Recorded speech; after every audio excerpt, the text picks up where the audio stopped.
My next guest has been topping the New York Times bestseller list for children since 2007, when his Diary of a Wimpy Kid series made its debut. Since then, his Wimpy Kid stories have won praise from parents and teachers alike for getting those reluctant readers to devour books.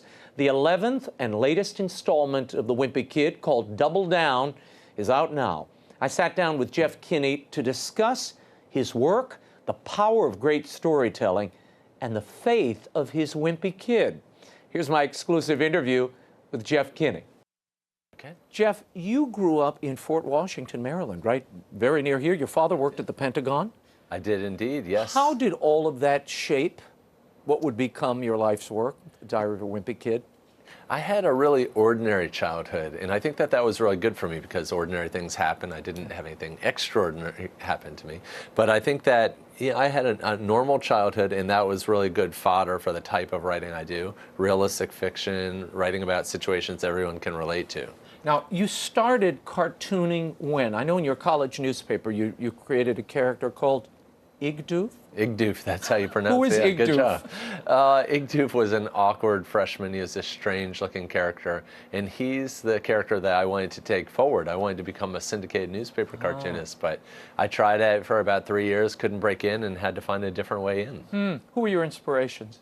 I think that the cartoonists that most inspired me were Carl Barks, who did the Donald Duck and Uncle Scrooge comics from the 1940s, 50s, and 60s. Beautiful stuff, yeah. And then Gary Larson, I would say, is a big influence, and maybe even Matt Groening, some of his early books. Yeah. No, Gary Larson, I see some of that cracked sensibility around the edges in Diary of a Wimpy Kid. Cartoon, I have to tell you, comic strips, cartoons rarely make me laugh. Your stuff is actually, I mean, I hear my children belly laughing, and or I'll read it to them, and you know, we're laughing along. They do have that sort of, you take the ordinary and you sort of turn it on its ear. How aware are you of that? Do you do that in your life? Well, when I wrote these books, I wrote them for adults. I was really trying to write an opus, sort of a nostalgia piece on childhood. So something along the lines of the comic equivalent of A Christmas Story or The Wonder Years, where it's an adult looking back on a child's life. And so I always had the adult reader in mind, and so I knew I could be arch, and I could have a lot of irony in my books, but then it got turned into a children's series. Did that change the way you wrote the series from that point on? It didn't change the way I wrote the series, but it caused me to worry. It caused me to worry that kids wouldn't get the joke, that they wouldn't be in on the joke. And I've found that kids are in on the joke. Big time. After they get to a certain age. My then 7-year-old read some of my books and didn't get them. He couldn't figure out why they were supposed to be funny. And then when he turned 8, you know, he read the same stuff, and I quizzed him. I said, "Do you get this? Why is this funny?" And he could explain it to me, but he got really frustrated when he couldn't. Now, you started writing this series, I mean, doing the Diary of a Wimpy Kid in 1998.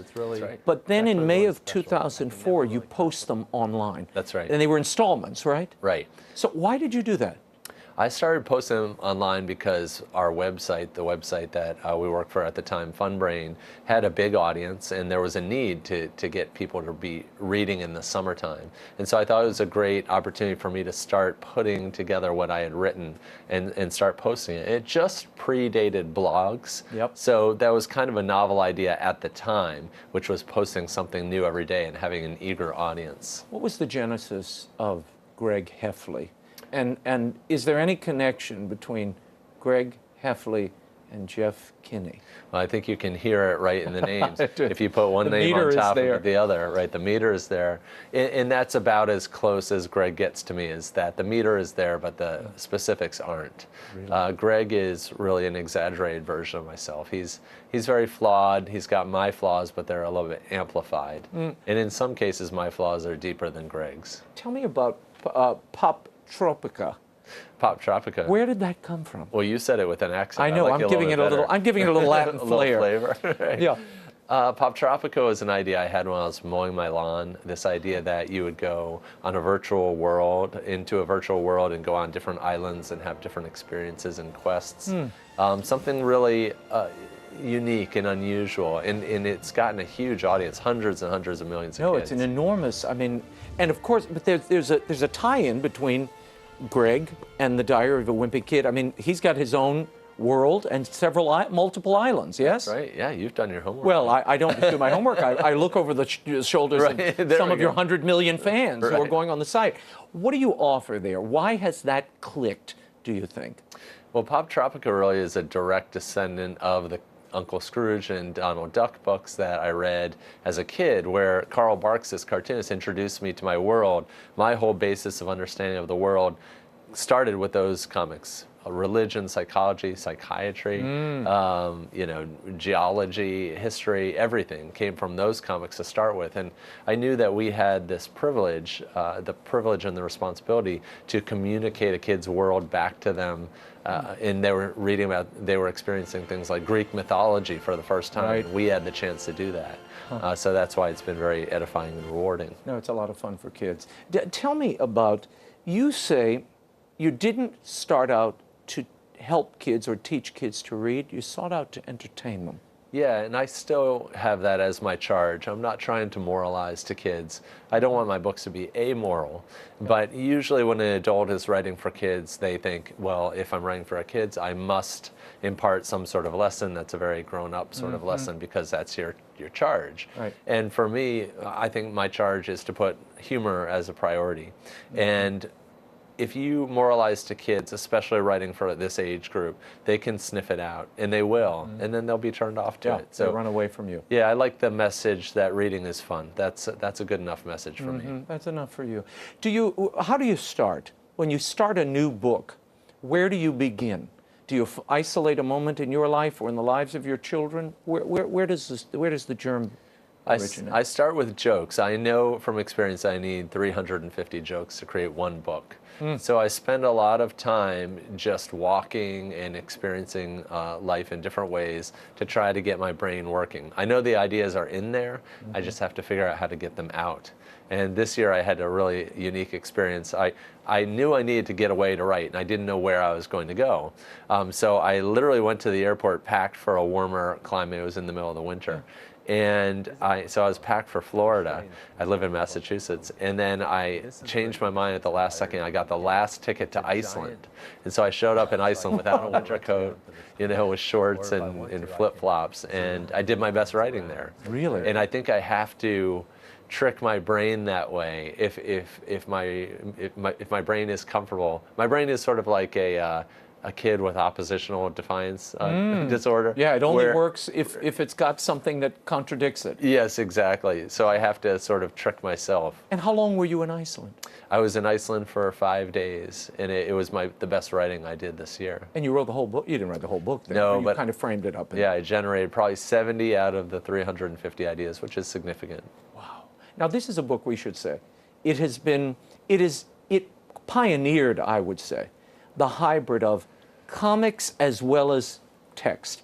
And it creates a very non-threatening, when a child sees a page like this, they're not threatened by it. And they, in fact, and then they're hooked, and you see them. They just start flipping. My children burn through these in a day or less, which, you know, I'm sure you hear this everywhere you go. And everywhere I travel as a children's author, somebody's got a copy of Diary of a Wimpy Kid or two on them, or they're trading them like baseball cards. Right. That's got to make you feel good. It does. It's a huge surprise to me. But I think what makes these books work, you hit it on the head, is that when a kid opens a book, they see that it doesn't look like work. Maybe it's fun. And that those drawings that they give the kid these little islands to swim to. You know, you have the text, which is the work, and then you get the reward. And I think that's very effective. It's a good way to motivate kids to read. But you stumbled into it. That wasn't the initial idea. It definitely wasn't. You know, that's been a discovery after the fact. Now, these books have been translated into Latin and hundreds of other languages, but Latin. Yeah. Presented to the Pope. Yes. As a Catholic, that's got to make you feel pretty good. It was pretty cool. You know, my Italian publisher was really excited when they came up with this idea of translating the book into Latin. And I was like, it sounds fun. You know, I'm not sure who will read it. Yeah. And then one day they sent me a picture of the book being handed to the Pope, the first copy. Wow. So that really was cool. Yeah. Is any of your faith in the books? Do you weave your faith in? Does it color the edges of the book or the character? I think that Greg's family, I would say that they're Catholic. I try to keep it generic in a way, so that it's accessible to everyone. But I would say, yeah, the family is a church-going family, and I'm really trying to reflect my own experience, and that was my experience then, and it is now. You have a bookstore now. Yes. Which I want to talk about in a moment, but on the third floor of that bookstore is a studio. That's right. How often do you work there every day? I work there every day from about January until May, and then I go into seclusion all the way until December, and then I'll return back to the bookstore. Now, I want you to back up. What do you do when you're there on the third floor? Are you working on your books there, or are you working the bookstore? I answer emails and work with my bookstore staff and my own smaller staff there. But when I need to write and really write, I need to be by myself. You're secluded? Yes. And where do you go for that? I have a very strange situation. We have a normal size house, sort of a modest size house, and next to it is a slightly smaller house. I work there, and it's a studio space. I've had my 2 employees work there, and then we have guests stay there. So it's really well used. Wow. But the really strange thing is that we had the house next to that, a neighbor's house, last summer was hit by a small plane. Oh my gosh. In our neighborhood, and so the people who lived inside of that house were all safe, and they moved out into my studio house. So I lost the studio house for about a year, and I've just gotten it back now. Now it's back. But that's where you do the writing, the majority of the writing and the sketching for these Yes, books. that's correct. Wow. 180 million copies in print, 50 languages. Did you ever think this series would do what it's done and reach the people, the children it has? I never thought that I'd get the book published, on the one hand. On the other hand, Greg starts off this book saying, one day when I'm rich and famous, I won't have to answer these stupid questions. And I think that there is that very American feeling. Well, one day when I'm president, And so what I found when I go out into the world is that other publisher or media types, interviewers say, now why would Greg say one day when I'm rich and famous? And I've really realized that is a very American kind of attitude, and that's surprised me. I thought every kid thought, well, one day I'll be the leader, Yeah, that's right. Well, I think they all do. You have special insight to kids too. I think you're on their wavelength, because there are things here that frankly a lot of adults have lost touch with, that right. You are obviously very clued into. And I see the reaction among children. They recognize it. What do you see when you look at these books? When you see them on the shelf and you see kids reading them, and what are they seeing? That's a good question. What I see is a book that I might have liked to have encountered, because it's going to give me perspective on my own life. It might have helped me through some bad situations, and it might have taught me to laugh at myself. And I think humor is tragedy plus time, and these embarrassing things and these awful things happen to all of us, but I've packaged it in a way that I think is accessible for kids. So it takes you about half a year to write one of these books. That's right.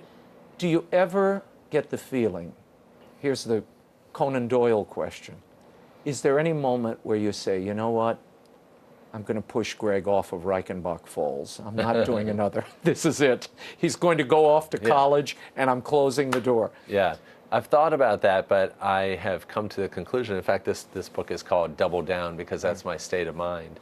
What I've realized is that Greg is rooted more in comics than he is in literature. And cartoon characters have an undetermined lifespan. Right. Charles Schultz's creations lasted for 50 years. Right. And sometimes cartoons die too soon. Calvin and Hobbes did. The Far Side did. And when a comic goes away, it leaves a hole in people's lives. So I think you can't take that decision too lightly. I want to ask you some questions I ask every author that comes in the Story-Entered segment. What is your favorite children's book? My favorite children's book, I'm going to go with Tales of a Fourth Grade Nothing by Judy Blume. Oh, sure. Peter Hatcher is this really relatable character, and something awful happens with the turtle. What's your least favorite book? My least favorite book, I would say my least favorite book is anything that has a heavy-handed message. The story or the book that touched Jeff Kinney's life in a way that changed it? That would be, Reoriented. I would say the book, there's a book called Inside the Box, and it's about innovation. It's a grown-up book, and it teaches you techniques for for innovating, and it's really shined a light on how Diary of a Wimpy Kid, why Diary of a Wimpy Kid worked for me, and it's helped me make decisions going forward. And why does it work for you? Well, one of the key tools is called subtraction, and it's the idea of taking a product, taking a thing, and then subtracting what seems to be the most important or nearly the most important element and seeing what you have left. And for me, that was taking this dream of becoming a newspaper cartoonist and subtracting the newspaper. And I became a cartoonist because I was able to subtract the newspaper from the vision. Wow. And you infected a whole generation or two now with your vision. That was, you didn't need the newspaper. Right. Where do your best ideas come from? And where do you go looking for them? My best ideas come from real life. If something's rooted in reality, then it's going to be much better than something that comes from my imagination. If you could pick a mentor, dead or alive, a writing mentor, who would it be? Well, the person that I fully don't understand but recognize as a genius is Bob Dylan. I really enjoy his work. I think he is fully deserving of the Nobel laureate? I do, yeah. I really do. I think he's a genius. But I truly don't understand what makes him work. Yeah, well, because he just follows his own, it seems he just follows his own gut no matter where he goes. And it's just such a startling vision. Everybody gets caught up in it. Yes. Not unlike a Wimpy Kid. Quite unlike it. Well, you may get the Nobel Prize yet. You've got time. Look, they never thought lyrics would. What about cartoons? Right. What advice would you give to parents who are desperately trying to get the kids to read, and they won't do it? Yeah. Well, I'm a bookseller now, and I would hand them one of my books, or I'd hand them a similar book. I think it's too big of a jump to go from picture books to chapter books with no illustrations. I think there needs to be something in between that gets kids motivated. And when a kid finishes a book, it's a feeling of success. They have a feeling of success. It's very addictive. Yeah, and that's what the Diary of a Wimpy Kid books really give them. That they get that sense of confidence, the speed. My children first read your books and then found their way to chapter books and other things that were much more dense and complicated. But you're right, it was not the content, but the experience that gave them that. But you know what? They keep coming back. That's good. That's what I find. It's bathroom reading. Well, people want to laugh, and children especially want to laugh. Yeah. Life is so heavy on them. I really do think they need that. They need to be reminded life can be funny. I agree. And I love that you have a family, an intact family also, that sort of goes on the journey with this boy, which was a big inspiration, I have to tell you, in my own writing, but we'll talk about that another time. Are you an architect or a gardener? George Martin said there are two approaches to writers. They're either architects or gardeners. I'm an architect, but I'm terrible at maintenance. I need to build and move on. So you keep moving. Yes. What's next for Greg? Book 12, I have an idea already. It's going to be a holiday movie, and we're working on a new movie based on The Long Haul right now. Wow. Also a musical and an animated TV special, so lots. Wow, incredible. Jeff Kinney, thank you. Diary of a Wimpy Kid, Double Down, the 11th and latest in the series by Jeff Kinney, is available at bookstores everywhere and online. And we have some great resources for you if you're interested in literacy or getting your kids to read at storyented.com.